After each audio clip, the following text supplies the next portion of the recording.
जिनाणम। बोलिए शमर तीर्थंकर भगवान महावीर स्वामी की। भगवान महावीर स्वामी से जो भी दीक्षा लेता था, वो चाहे अमीर हो या गरीब हो, सभी के साथ में समान व्यवहार किया जाता था। भगवान महावीर स्वामी के पास जो दीक्षा लेते हैं उनको क्या बोलते हैं? साधु। और जो स्त्रियां दीक्षा लेती हैं उनको क्या बोलते हैं? साध्वी। तो अमीर हो या गरीब हो, किसी भी परिवार से वो कोई भी व्यक्ति आया हो, तो भगवान की दृष्टि में सभी समान है, कोई भी छोटा बड़ा नहीं है। इसी पर आधारित एक कथा है, उस कथा का नाम है मेघ कुमार। राजगृही नाम की एक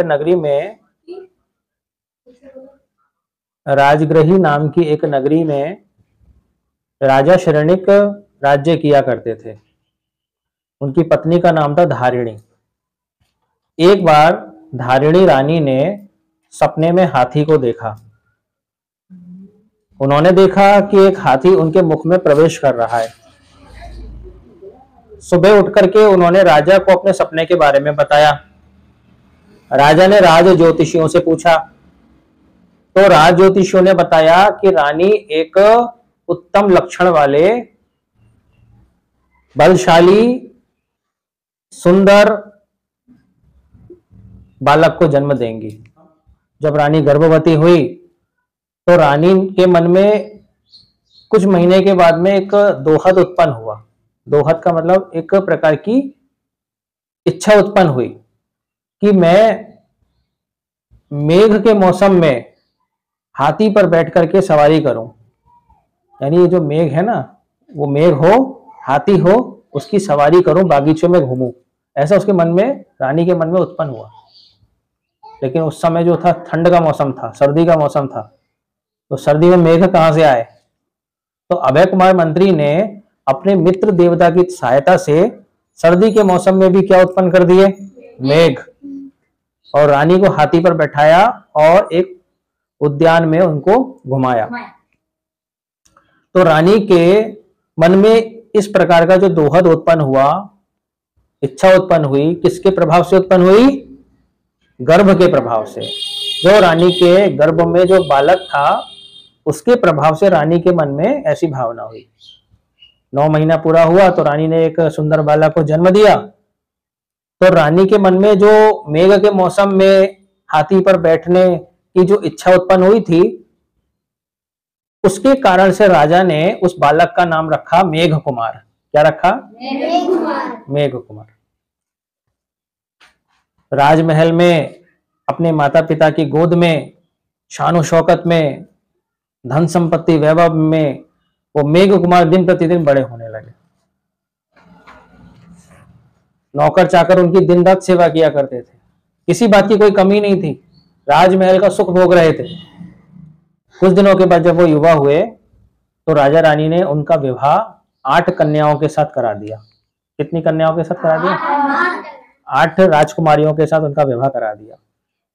एक बार की बात है, समण भगवान महावीर स्वामी ग्रामानुग्राम विहार करते हुए राजगृही नगरी पधारे। और राजगृही नगरी में जब भगवान आए तो उस समय राजा श्रेणिक और उनका पूरा परिवार भगवान के दर्शन वंदन करने को गया। भगवान की देशना सुनकर के सभी प्रभावित हुए, लेकिन मेघ कुमार इतने प्रभावित हो गए कि उनके मन में संसार के प्रति वैराग्य हो गया। वैराग्य का मतलब अब तो वो राजमहल में नहीं रहना चाहते, वो कहां जाना चाहते हैं? भगवान के साथ साधु बनकर के रहना चाहते हैं। उन्होंने भगवान से कहा कि मुझे अब दीक्षा लेनी है। तो भगवान कहते हैं जैसा तुम्हें सुख हो वैसा करो, लेकिन उत्तम कार्य में रत्ती मात्र भी प्रमाद मत करो। माता पिता से आज्ञा लेकर के आओ, उसके बाद में दीक्षा अंगीकार करो। तो मेघ कुमार तुरंत अपने माता पिता के पास गए। पिता का नाम श्रेणिक राजा और माता का नाम धारिणी रानी। उनसे अपने दीक्षा की बात करी कि मुझे तो साधु बनना है। तो माता पिता ने बहुत समझाया, अरे ये राजमहल का सुख वैभव छोड़ करके तुम दीक्षा लोगे दीक्षा लेना, साधु बनना आसान काम नहीं है। तलवार की धार के ऊपर चलने जैसा है। कठोर जीवन परिचय सहन करना पड़ेगा। लेकिन मेघ कुमार नहीं माने, नहीं नहीं, मुझे तो साधु बनना है, मुझे तो दीक्षा लेनी है, मैं 8 पत्नियों का परित्याग कर दूंगा। उनको बहुत समझाया लेकिन मेघ कुमार नहीं माने। फिर माता पिता बोले एक काम करो, तुम एक दिन के लिए राजा बन जाओ। फिर एक दिन का राजा बनाया, शानो शौकत, ठाट बाट, राजशाही सब कुछ दिया। लेकिन मेघ कुमार रत्ती मात्र भी राज सुख में उलझे नहीं, और उन्होंने क्या लिए लिया, माता पिता की आज्ञा से संयम दीक्षा अंगीकार कर लिया। किसके पास? भगवान महावीर स्वामी के पास। तो भगवान महावीर स्वामी के पास दीक्षा लेने के बाद में वहां एक उपाश्रय था। उस उपाश्रय में राजा के पुत्र भी थे और गरीबों के पुत्र भी थे। लेकिन जो पहले दीक्षा लेता था ना, वो सबसे पहले अंदर सोता था, और जो सबसे अंतिम दीक्षा लेता था वो दरवाजे के पास सोता था। तो सबका नंबर ऐसे लगा था, यानी पहला व्यक्ति यहां सोएगा, दूसरा यहां सोएगा, तीसरा यहां सोएगा, ऐसे करके जिसका नंबर आएगा, जिसने पहले दीक्षा ली होगी, वो सबसे आगे वाले स्थान पे सोएगा। तो क्या हुआ, मेघ कुमार तो राजकुमार थे, उनकी दीक्षा बाद में हुई। तो उन्होंने अपना संथारा कहां पर बिछाया? दरवाजे के किनारे पर। उनका नंबर कहां पर आया? वो दरवाजा है ना, उसके किनारे पर उनका सोने का नंबर आया। तो जितने भी साधु मुनि थे वो रात्रि के समय लघु शंका को जाते, भगवान से प्रश्न आदि पूछने के लिए, अपना शंका समाधान करने के लिए जाते, तो उनको बार बार दरवाजे से बाहर आना जाना पड़ता था। तो साधु जो होते हैं वो चप्पल पहनते हैं? नहीं पहनते। तो नंगे पैर जब वो बाहर जाते थे, तो जब वो अंदर आते थे तो उनके पैरों में क्या आ जाती थी? धूल आ जाती थी। और दरवाजे पे कौन सोए हुए थे? दरवाजे के किनारे पे मेघ कुमार मुनि सोए हुए थे। तो जब वो आते तो उनके पैरों की धूल उनके संथारे के ऊपर चिपक जाती, कभी पैरों की ठोकर लगती, तो उनकी नींद में डिस्टर्ब होता। मेघ कुमार की नींद में क्या होता? डिस्टर्ब हो रहा था। तो हैरान परेशान होने लगे। वो सोचने लगे इन साधुओं को मेरे ऊपर जरा भी तरस नहीं आता, ये तो बिल्कुल भी मेरा सम्मान नहीं करते। जब मैं राजकुमार था तो उस समय मेरा कितना सम्मान करते थे, और कभी ठोकर मार के चले जाते हैं, कभी धूल मिट्टी लेकर आ जाते हैं और मेरे संथारे के ऊपर चिपका देते हैं।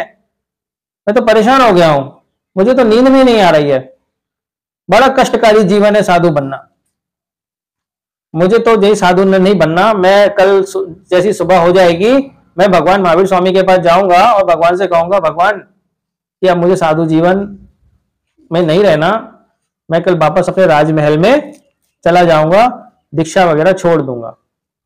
ऐसा वो रात भर सोचते रहे कब सुबह होगी, कब सुबह होगी, कब मैं जाऊंगा छोड़ के, ऐसा वो चिंतन करते रहे।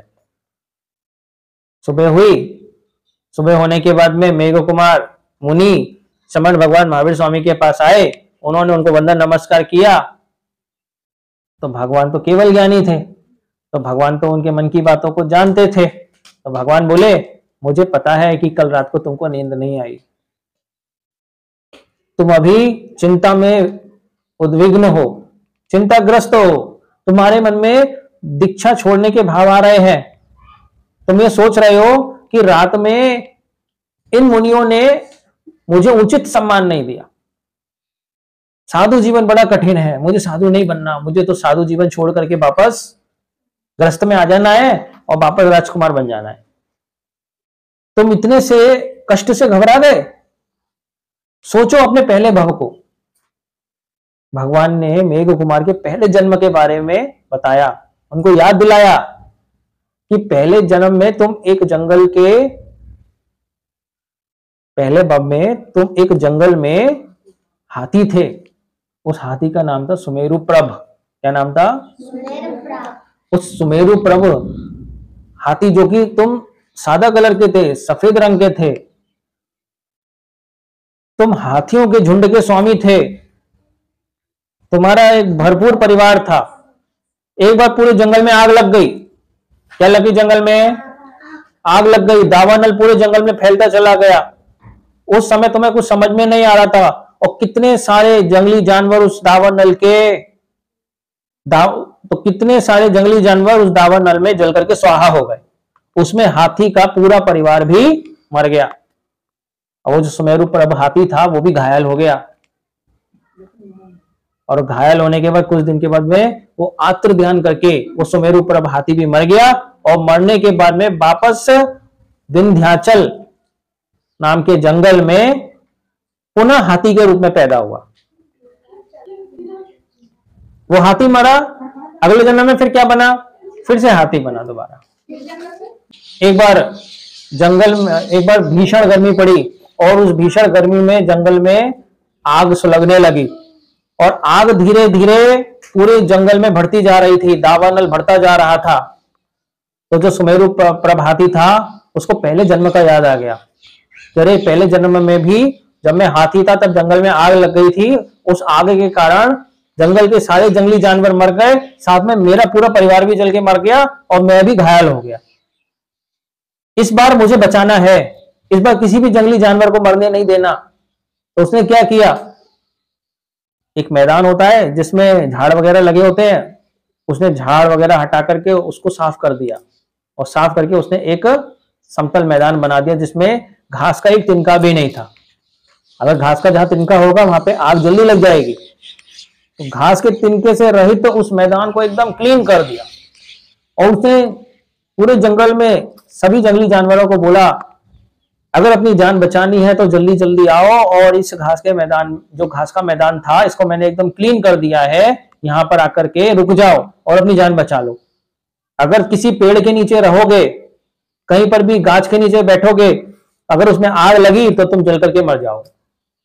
तो सभी जंगली जानवर, शेर, चीता, हाथी, बड़द, घोड़े, जितने भी जंगली खरगोश, लोमड़ी, भेड़िए, है ना, हिरन, सब अपनी जान बचाने के लिए जंगलों में से बाहर निकल करके उस माठ में तो एकदम खाली बना दिया था जिसमें एक भी पेड़ पौधा नहीं था, वहां पर आ गए और सब अपनी जान बचाने के लिए बैठ गए। अब जंगल के बहुत सारे जानवर आ जाएं और मैदान बहुत छोटा हो तो क्या होगा, सब एक दूसरे से चिपक जाएंगे। हमें तो अपनी जान बचानी है। मैं आपसे पूछूं, समझो कि मैं कहूं कि ये वाला मंदिर है, इस मंदिर परिसर के अंदर सब लोगों को अपनी जान बचानी है, पूरे गांव को बुला लाओ यहाँ पे, क्या होगा यहाँ पे बताओ, कितना भीड़ हो जाएगा ना, जगह भी नहीं रहेगी, खड़े होने की भी जगह नहीं रहेगी, बैठने की भी जगह नहीं रहेगी, सब ठूस ठूस के एक दूसरे से चिपक चिपक के बैठ जाएंगे, क्योंकि सबको क्या बचाना है, सबको अपनी जान बचानी है। तो ऐसे उस जंगल में हुआ। तो हाथी का पैर क्या होता है, मोटा होता है ना, तो हाथी के पैर में, उसी हाथी के पैर में, सुमेरु प्रभ हाथी के पैर में खुजली हुई।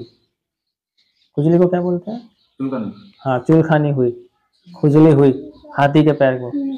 तो उसने पैर को अपना जैसे ही ऊपर उठाया तो हाथी का जो विशालकाय पैर था उसके हटते ही वहां क्या हो गया, स्पेस हो गया, जगह हो गई।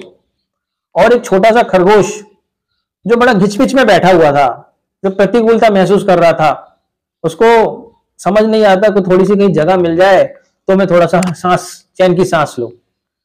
तो उस विशाल हाथी के उस विशाल का जो पैर था उसके हटते ही वो खरगोश कूद करके तुरंत वहां पर आ गया। अब हाथी ने अपनी खुजली तो मिटा ली और जैसी खुजली मिटाई और पैर जैसे ही उसने अपना नीचे रखने का कोशिश किया तो उसने क्या देखा कि उस स्थान पे कौन बैठा है, खरगोश बैठा है। अगर मैंने पैर को पूरा नीचे रख दिया तो वो खरगोश क्या बन जाएगा, पापड़ बन जाएगा, उसका तो कचूमर निकल जाएगा, तो मर जाएगा।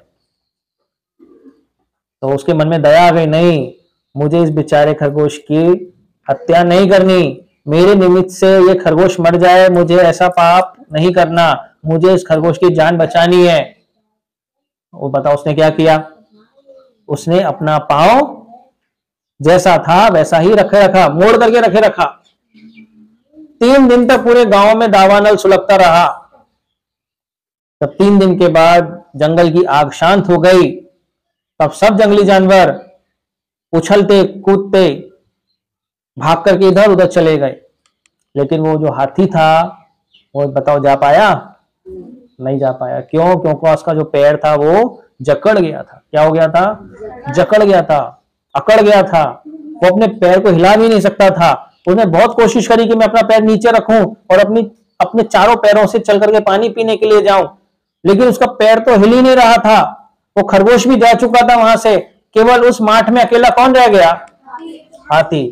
पानी देने वाला भी कोई नहीं रहा। प्यास के मारे, भूख के मारे वो तड़पने लगा और तड़प तड़प के वो हाथी मर गया। लेकिन उसके मन में एक शुभ भावना थी। क्या भावना थी? कि मैंने एक खरगोश की जान बचाई। तो उसी शुभ भावना के कारण वो हाथी अगले जन्म में राजा श्रेणी का बेटा मेघ कुमार बना, जिसके पास कितना सारा पैसा था, धन संपदा थी, राजा का पुत्र था, मान सम्मान थी, प्रतिष्ठा थी। किसके कारण बना? दया के कारण। किसके कारण? क्योंकि उस हाथी ने उस छोटे से खरगोश के ऊपर क्या रखी? दया रखी। बात समझे? तो दया का कितना बड़ा हमें प्रतिफल मिलता है। तो भगवान ने वही समझाया कि तूने पहले जन्म में कितना कष्ट सहन किया था, उस कष्ट को सहन करने के कारण तू राजा का पुत्र बना, और राजा का पुत्र बना, तुझे ये मनुष्य जन्म मिला, राजा का तू पुत्र बना, तुझे निर्ग्रंथ संयम, तुझे निर्ग्रंथ प्रवचन सुनने का एक मौका मिला, तूने संयम को ग्रहण किया। अब तू दीक्षा छोड़ देगा? अगर थोड़े से कष्ट को, तूने तो पहले जन्म में कितना बड़ा कष्ट सहन किया, और इस थोड़े से कष्ट के कारण तेरा जो मन है वो चंचल हो गया, तो व्यथित हो गया, क्या मुझे दीक्षा छोड़ देनी है? तो भगवान क्या बोले? क्या बोले? कि दीक्षा को अब तुम्हारी मर्जी है, तुम्हें दीक्षा छोड़नी है या नहीं छोड़नी।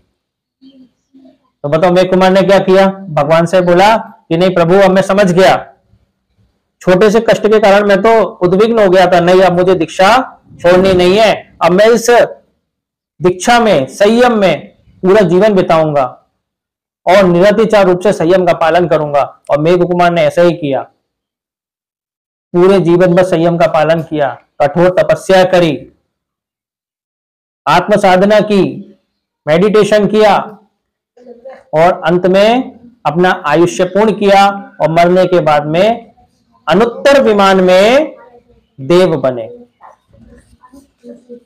कहां बने? अनुत्तर विमान में देव बने। जिन आगम के ऊपर मैंने कुछ भी अशब्द कहा उसके लिए मिच्छामि दुक्कडम। जय जिनेंद्र। और नीचे जो वो सब्सक्राइब का बटन है ना, उसको हिट करो, जल्दी से करो सब्सक्राइब।